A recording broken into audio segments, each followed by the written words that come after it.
Dores. Dores sem sentido, diria alguns. Dores que não têm razão de ser, diriam outros. O fato é que eu presencio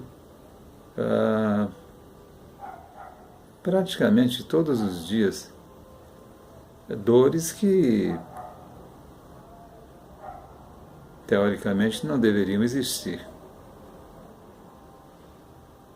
Teoricamente.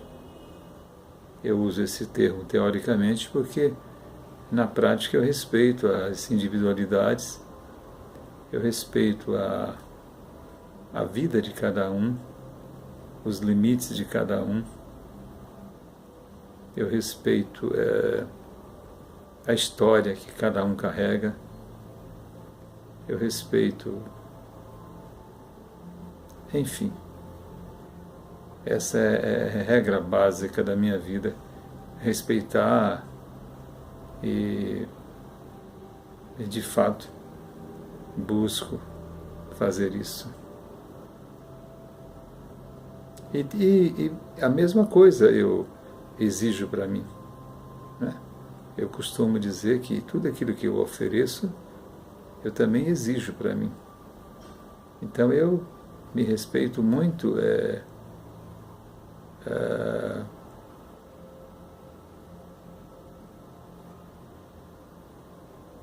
o que vai me ferir, eu prefiro ferir gratuitamente.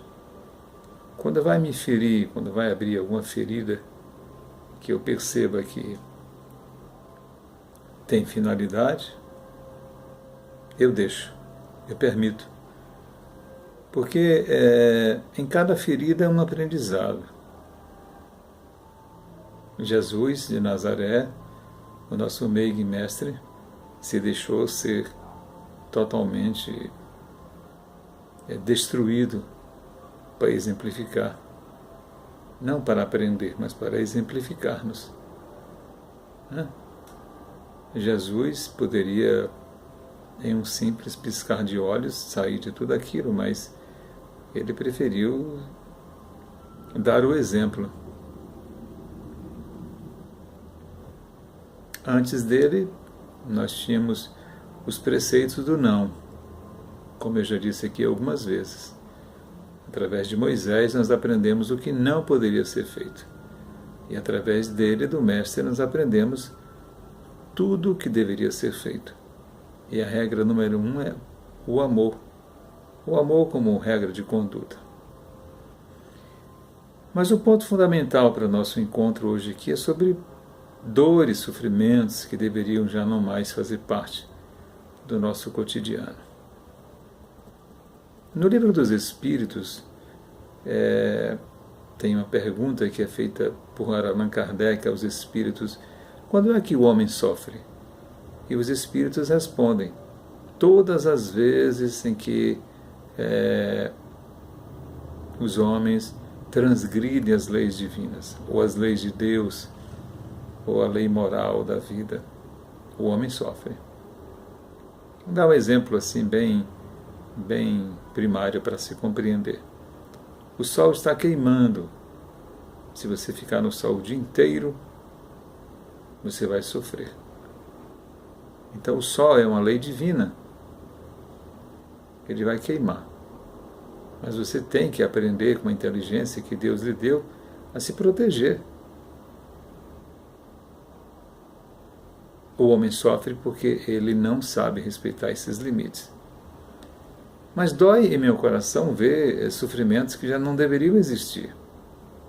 Pessoas que se desesperam totalmente. Pessoas que falam com sofrimento profundo, mas falam em tirar suas próprias vidas decorrente por exemplo, de um término de um relacionamento, ou a perda de uma casa, ou a perda de uma... enfim, né? de todas as barbáries que o homem pode praticar, essa é a maior delas. É a pior de todas elas, tirar a sua própria vida. Porque não há nenhuma defesa, não há nenhuma capacidade de defesa. E há um princípio básico: quem lhe deu a vida, quem lhe emprestou a vida, foi Deus. E como tal, você como um aluno, igual a mim, que estamos aqui para aprender com as questões do cotidiano, não temos o direito de fugir da escola. E tirar a própria vida é fugir da escola.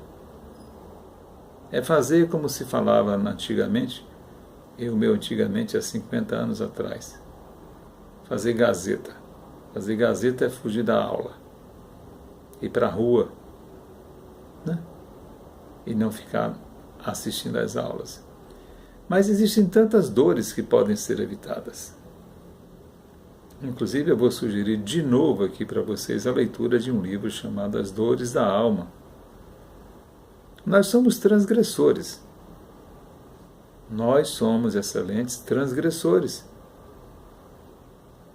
Então, todas as notícias que a gente vê em rádio, televisão, jornais, sobre todos esses horrores que a gente assiste, horrores entre aspas, eles seriam totalmente evitáveis, sim, se nós obedecêssemos às leis divinas, às leis de Deus. A grande questão nossa é que nós somos transgressores. Tenho dito, vou repetir aqui, vivemos em um planeta que não é fácil, mas é a nossa necessidade de momento viver aqui neste planeta. Evoluir. Felizmente estamos encerrando um ciclo. Os próximos 1000 anos são 1000 anos sagrados que se encerra um ciclo em que nós iniciamos a etapa de um planeta de regeneração. Então, daqui para frente, como diz Roberto Carlos em sua música, tudo vai ser diferente. Daqui para frente, todos aqueles espíritos que aqui habitam, que não têm mais condições de habitar, porque são imorais, ou são amorais, ou são cruéis, ou são cegos, coxos, surdos, mudos, serão transferidos para um planeta mais rude, um planeta mais denso, não como punição, mas para o seu aperfeiçoamento. É uma espécie de uma recuperação em uma classe menos adiantada para que ele aprenda. Isso é o que nós lemos em livros riquíssimos de psicografia, de Valdo Franco, bom, chega, citar de Valdo Franco já chega, porque é um dos nossos ícones em termos de espiritualidade no Brasil e no mundo. Então, o planeta Terra é um planeta de provas e expiações, mas nós temos aí grandes mestres há muitos anos nos ensinando o que deve ser feito para que a gente evolua. Mas a gente permanece se dedicando mais às coisas do mundo, às coisas dos homens, do que se dedicando mais às coisas de Deus, às coisas divinas. E aí nós vamos sofrendo. Nós vamos agregando em nosso currículo, ao invés de sucessos, aprendizagens, nós vamos agregando insucessos, vícios. E os professores, de certa ordem, já estão cansados de repetir, não é? Imagine numa sala de aula em que o professor repete e ninguém quer nada. Reprovação. Reprovou, reencarna. Mas tem pessoas aí que já estão reencarnando há 500 encarnações. 1000 encarnações. E pouco aprenderam ainda. Então é preciso que haja essa providência divina, e ela é de fato uma corretiva para que a gente possa nos empenhar mais.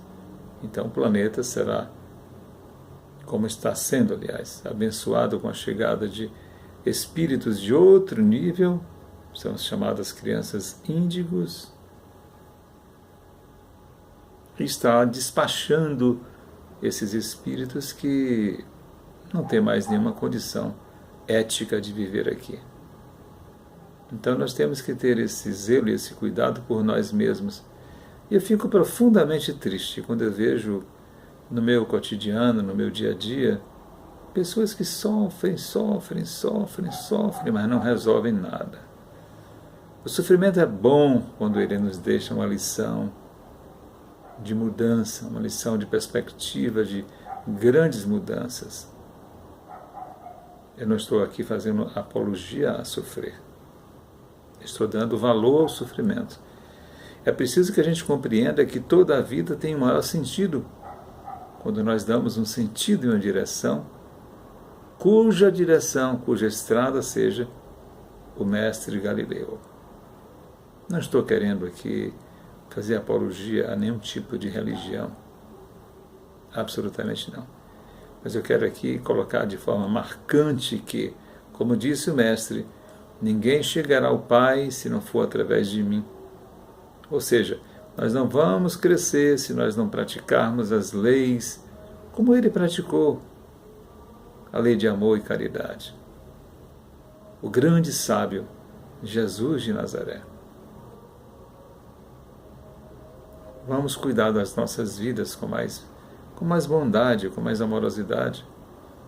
Eu fico profundamente triste quando vejo todos os dias aquelas centenas de pessoas que morrem na Síria, que morrem no Mediterrâneo, tentando fugir da guerra. Aqui no Brasil, profundamente triste quando vejo tantas pessoas, as filas de desempregados, cujas famílias têm problemas graves. Sim, porque se não tem dinheiro, os problemas de saúde, alimentação, os problemas sociais aumentam. E problemas que poderiam e deveriam ter sido evitados. Deveriam não ter ocorridos. Olha aí a transgressão da lei.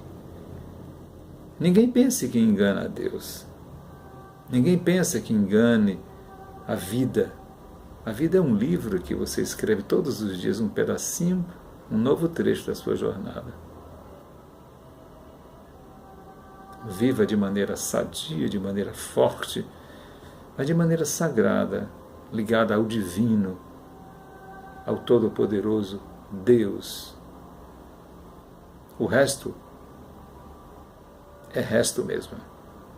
E o que é que a gente faz com o resto? Joga na lata do lixo, não é? Então a vida não tem resto, a vida é a vida inteira, cortada em pedacinhos que a gente chama de encarnações. Então que você tenha toda a sua vida plena, plena de virtudes, plena de amor, plena de caridade, plena de Cristo, plena em Jesus. Ele deixa um abraço de muita paz, muita paz.